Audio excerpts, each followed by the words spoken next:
these days. Oh my God, look what the cat's dragging.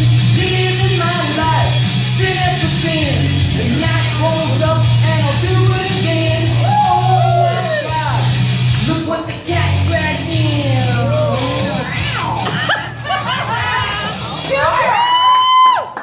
I just had to do that. I just thought that animal magnetism was happening tonight. Your shirt's buttoned right. We have a pie hole open over here. All right. Bye-bye now. Wow. So is it hot enough for everybody out here now? No. You know what? I think I've lived here so long that I've gotten used to it, so I'm thinking I might need a change of pace. I'm wondering if there's anywhere hotter I could go. I shouldn't probably push myself because I'm sure that when my time comes, I'm going to be in a place that's a lot hotter. There's no reason to go there. So we actually lost a kind of a roommate, family member, and had to bury them.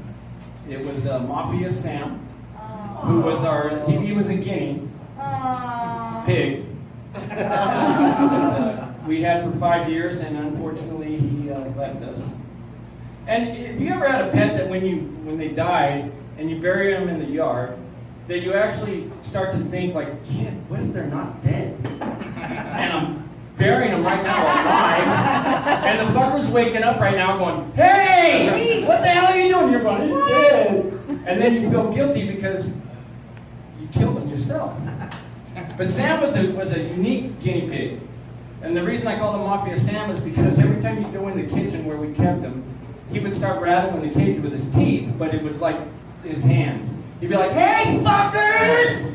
I'm over here! Where you going? And he would just lay down. But every time you go in there, he'd start rattling, hey! And then he would lay down. I was like, what the hell? Well, we didn't know that you actually have to feed those fuckers every 2 hours. Oh my God. So every time we went in there, he's like, hey, fuckers, I'm hungry! I'm starving to death in here! And we're like, yeah, whatever, Sam. Well, the poor guy died of malnutrition. Oh my God. My wife did it. I said, you're in charge of all dead animals. Oh my God. When they're alive and well, they're my pets. And when they're not, they're yours. And we actually just came back from Asia, where we actually went to a funeral in Asia. And the part of Asia that we were in, you might know here, is called Chino Hills, California. And the funeral that we went to was actually a wedding. So yeah, I learned a lot about Asians while we were there because we actually stayed with these Asian people. I learned that I cannot sit at their fucking table and eat because my fat ass can't get up. They all sit there, and the 80, 90-year-old people are sitting there eating, and they could get up and down, and I couldn't. I had to roll over like a fucking fat cow. I was like, this is stupid. But one thing about them is they eat a lot, and they drink a lot. Asians do not mess around with that crap. I didn't know if they hated me or if they liked me. I just knew they were trying to kill me with food and alcohol. 7 o'clock in the morning, they went, yo, kung pao chicken. You eat kung pao chicken. Eat. I'm like, yo, Crown Royal. Crown Royal, do shot. Yeah, you do shot right now. I'm like, 7 o'clock in the morning, Crown Royal? No. And they're like, oh, you don't drink Crown Royal? You know, even at 8 o'clock in the night, it's still kind of a little rough. 7 o'clock in the morning, not so much. The bad part about that is the 80-year-old grandma would come up and say, you no drink? And walk off, and you're going, oh, hell no! Hell no, the grandma. Come on, baby. Show me up. Pour me one. It'll happen. They would too. I mean, I'm not kidding you. Every 2 hours, they're like guinea pigs. They would quickly make a 10-course meal and make you eat it, whether you wanted to or not. They go, no, you eat, you skinny, you eat. Okay, and I'd eat a little more, and then they'd go, no, you eat more. Give him another plate. You eat more. No, I can't eat no more. No, you eat more. I can't eat no more. Okay, later, you eat more. You hungry? You eat more. don't ever go to an Asian's house. So this is how I get bad. I was hiding under the bed for like 4 days. Well, honey, tell him I'm sick. Like the cat. Shut your pile. Crazy like that. I recently reconnected with an old friend of mine, a childhood friend. It's been over 40 years since we were friends. It's been like 35 years since we actually saw each other. So it was a long time, and actually he reached out to me, and it's been a pretty cool thing. But we started talking about our childhood and how different our childhood were than the kids today. Because we got our asses whooped. Unlike kids today, they don't get their asses whooped. We would leave our house at 7 o'clock in the morning, and we wouldn't come home until dinner time. You had to be home at dinner time. There was only one rule as a kid. You had to be home at dinner time, which was the time the sun went down, or if you lived in the city, it was the time the street lights came on. Yep. And we lived in the country, we didn't have street lights, so it was by the time the sun went down. And it was not when it got dark. It was when the sun was setting, your ass better be home. If you were a minute late, you got your ass spanked. There was no questions. Why were you late? If I said, Dad, I got hit by a car, they would have said, you should have got hit by that car 15 minutes earlier and get your ass home on time. There was no questioning. These kids now have timeout. You know what I would have given for a timeout? Everything. My sister's life. Many times. And the counting thing kills me. You hear the parents go, Joel, I'm going to count to 3. You know what that counting is? That's 3 seconds of free time. That's a freebie right there. That's 3 seconds to continue fucking up the shit you're fucking up. And you better be done in 3 seconds or you're going to get a spanking. You know how much shit I could have fucked up in 3 seconds? A lot. It wasn't that way. My timeout is, you go, girl. My timeout when I was a kid was my dad backhanded me and how long it took me to get up off my back. I look at my brother and go, how long was I out? He'd go, 10 seconds. I go, okay. And the counting thing was only how many punches he threw. Boom, boom, 1, 2. That was it. I remember my parents would tell me, go to your room till you learn how to act. And my dad would come in and go, son, did you learn how to act? And I'd go, I think so. To be or not to be? That's the question. He'd go, you don't take this seriously? And I'd go, frankly, Scarlett, I don't give a damn. Boom, I'd be back in timeout. I'd get up with my brother, how long was that? And he'd go, 30 minutes. I'd go, fuck, he was pissed that time. It's crazy how the kids are today. I heard a kid one day, I was walking in the store, and I heard this kid just screaming bloody murder. Bloody murder. And I was like, oh shit, he got spanked. I gotta go see this. I go running over there and he's laying on the floor and I go, what happened? And the mom goes, I told him he's got timeout when he gets home. I'm like, what? That's it? I'm like, get your ass up, you little sissy Lola. That shit didn't happen when we were kids, man. And we actually had that. You wanted me to give you something to cry about? Yeah. And that's after they whooped your ass. It's like, you hit me with a damn leather belt. You don't think that was enough for me to cry? They said, shut up, or I'll give you something to cry about. You get in the car, you be in the car by the time we get there, or your ass is staying here. It wasn't the way they are today. And the sad part is, one of these kids today, one of these undisciplined, disrespectful kids, unfortunately, is going to be our president someday. Thank God I won't be here. I'll tell you that. It's crazy though, as you get older too, you know, as you start growing up, you start dating. And what's weird about that, women always think that men want sex, that's the only thing we want, and that's not true. We also want a blowjob. You are wrong. That's how it works. I dated this one girl one time. Well, I didn't date her. We actually talked online, and we set up a sex date. And I went to her house, and when I get there, her dad answers the door, and I'm like, okay, this is a little fucking awkward right now. Am I going to get time out? I'm not doing this shit. So I go in there, and she's in there watching a movie, and the lights are down, and the dad sits me down, and the dad leaves. And I'm like, okay, this is really weird. What is this, like a restaurant? I mean, am I getting served his daughter? Or what? I mean, I don't know. But she kept sitting there, and I noticed like she had cats everywhere. And I was like, man, she got a lot of cats. And she kept doing this. What the hell? And I was like, she's freaky. I was going, on you, girl. You better believe it. And she's like, you want to go to the room? I was like, yeah. So we stand up and I go, after you. And she starts walking.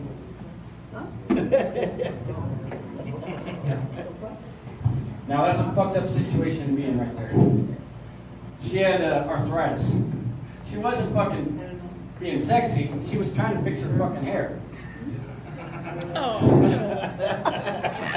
So at this point, I don't know what to do. My gut instinct says to leave. This is not a good situation. Bail the fuck out. But my heart says, if you bail on her, how's that going to make her feel? Because you know how many guys have bailed out on her when they see that shit? And I like vegetables. Kidding. But I didn't want to leave because I didn't want her to be upset and, you guys leave every time that happens.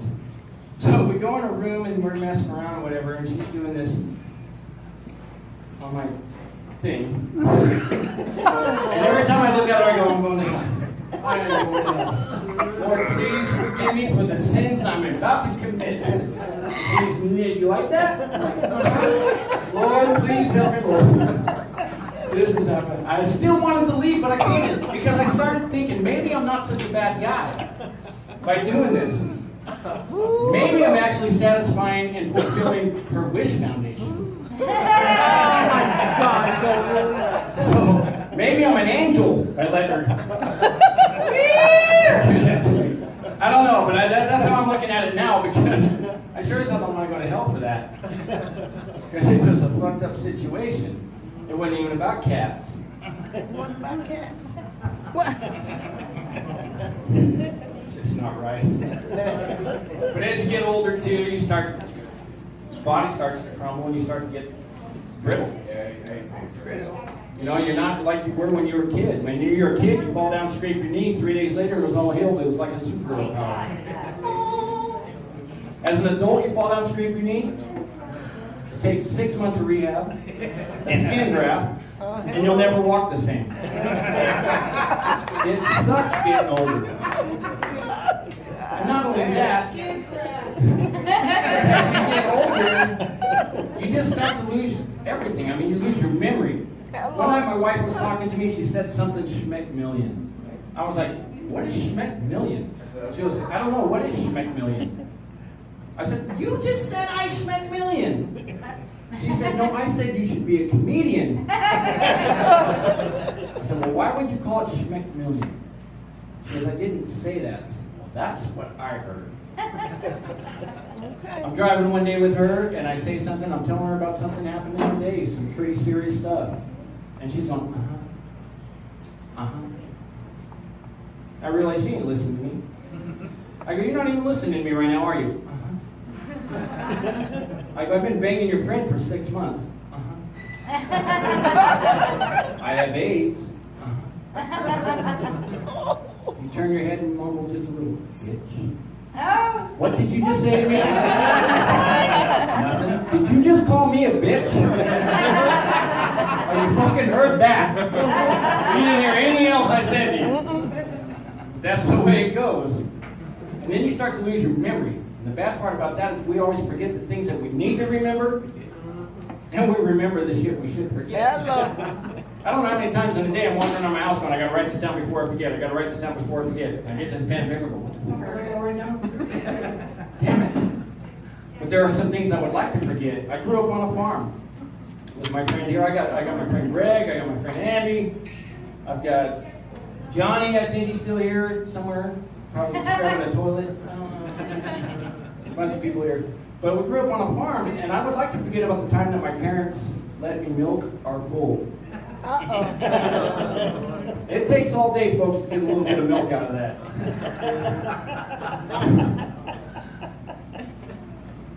So I'm going to go out on a limb here and say that that's probably why I don't like milk or beef stroganoff. Yeah. Just saying. I'd also like to forget about the time I got pulled over in California and the cop comes up to the car and he goes, can I see your driver's license? And I hand it to him. He goes, oh, you're from Arizona. Are you native? And I said, no, I'm Caucasian. He said, how would you like to go to jail tonight? I said, oh, tonight's not good. I gotta work tomorrow. But thanks for asking. Catch me on one of my Fridays, maybe we can work it out. He goes, what the hell, do you think you're a damn comedian? I said, what the hell is Schmeckmillion? He said, I said, are you a comedian? I said, yes, I am. It's weird though, I mean, everything is strange now with life and stuff and jobs. I wasn't always a comedian, obviously. I once was a professional job hunter. And I sucked at that. Yeah! Well, one thing about me, every time I went to an interview, I always answered their questions incorrectly. They always want the truth, but when you answer the truth, they get upset. They would say, what's your 5-year plan? I'd go, oh, well, and I plan on working real hard for the first year. By the 3rd year, I plan on tapering that down, taking your job. By the 4th year, I plan on running this company into the ground. And by the 5th year, I plan on opening my own. Woo! And they go, really? And I go, my 5-year plan. I love my job. You go, well, do you mind doing a drug test right now? And I say, no, what do you got? I never had anything. You say, well, what would your desired salary be? I go, $150K. Because you're not getting that at Circle K. Then don't ask me any stupid questions. Just the way it is. Life is crazy. Life is crazy. And then you get kids. It doesn't take much. Some of them just show up at your door with a lawyer. I mean, I've heard. It didn't happen to me. No, because I can change my address every 3 months. Can't keep up with me there. Kids are good, except for I have 2 girls, which isn't good. Because now I start thinking about my days when I was in high school and how I treated fathers when I dated their daughters. And I thought, I don't want my kids to date anyone like me at all. None. So I got a plan. I'm just not going to potty train them. Because it was always my rule, if they shit themselves, they were going home. They'll be known as the Pooper Sisters instead of the Cooper Sisters. But if you're going to find your way around life and stuff, how many people here use GPS? Woo! Everyone uses GPS now. Our phones make us stupid. That's what it is. Smartphone, stupid person. Except for I got a smartphone that's got Down syndrome. I don't know which one's smarter. But I used GPS to get here tonight, and I found out why it has a female voice. Because it lies. Yeah, you know, and I think we had GPS a lot longer than we actually know about. I think Columbus had GPS. I think that's how he found America, because he was looking for India, which was 4,500 miles away from Spain, and he found America 8,300 miles away from Spain. So he definitely went the wrong way. And I could see him coming up on the lands of America, and he's like, hey man, I think that GPS lies. These are not the Indians that were in the brochure. And you see like George Bush standing there. Welcome to America, we go. What do you think, Johnny Carson? I think that's good. I did not know that he was coming to America. That's good for him. Maybe we should give him a holiday or something. Yeah, maybe we'll give him Columbus Day. There you go, Americans. Now you got yourself a holiday. Columbus Day. Go ahead and celebrate. You know I will.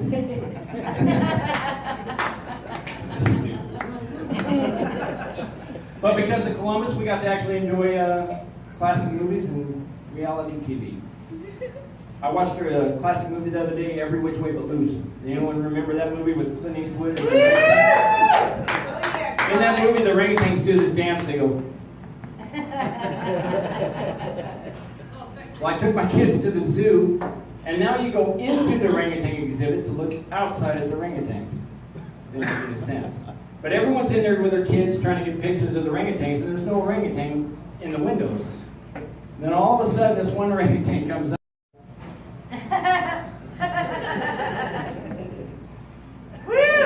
Put his junk right up against the glass. The parents are grabbing their kids, trying to get them out of the way, and I was standing there admiring them. All I could see was like Chow from Hangover. Hey, motherfuckers, take your picture! I was like, damn, that orangutan deserves the orangutan approval. He gave me the American one. Damn apes. But then we have reality TV. I was on reality TV. I was on Repo Games, which is one step above Cops. If I would have missed another payment, I might have been on Cops. So I'm proud of that. But then you got like the Amish Mafia. Did you ever see the Amish Mafia? I mean, how stupid was that show? I actually had to watch it just because it was so stupid. In one of the episodes, the one mafia leader gets out of his car, he's approaching another mafia leader in his car. But the guy gets out of a fucking Dodge Neon. How gangster can you be getting out of a Neon? Seriously? I was like, you know what would make it gangster is if you went up to the other guy's car and went up to the window and went. Put his junk up against his glass. How about Pawn Stars? Anyone here watch Pawn Stars? Yeah. Got a few people then. It's gonna work. If you've ever noticed Pawn Stars, Rick the owner, when he's evaluating something he doesn't know the value of, always looks like he has to take a shit. He's always like, so what do you want to do with this? You want to pawn it or sell it? Can I call a buddy to come down and take a look at this? He knows a lot more about it than I do. I thought that's weird. I go, maybe, you know, could you picture him in like a dating scene where he's with a girl and he's kissing down her belly and everything and he gets down there? What do you want to do with this? You want to pawn it or sell it? Can I call a buddy to come down and take a look at this? He knows a lot more about it than I do. That's my time, folks. I'm Joel Cooper. Thank you all very much.